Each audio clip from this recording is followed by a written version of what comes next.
You being a New York Giant, you know what the New York market is like, of course.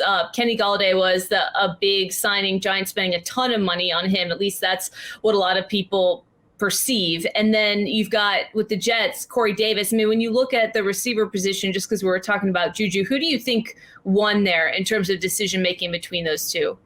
Well, if Galladay stays healthy, then the Giants won. He was definitely a very sought-after receiver by a lot of teams. His last year, though, he was riddled with injuries.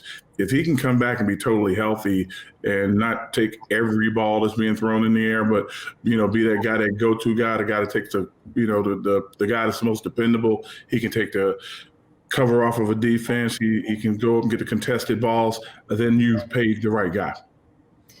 With the amount of money that they spent on him and him only playing 5 games last season, I mean, is that a risk that you have to take as an organization to pick up a receiver of his caliber, or could they have potentially really put themselves in a tough spot here?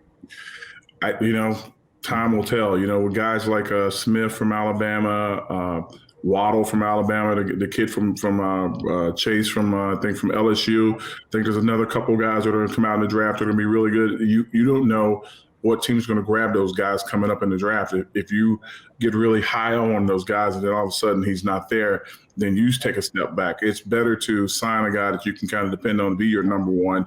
And if he comes in and he's the guy that everyone believes he'll be the number one. Also, they signed the kid from Cincinnati. That was their former number one pick. So that kind of helps, them in 2 aspects. They got 2 big-time potential playmakers at receiver.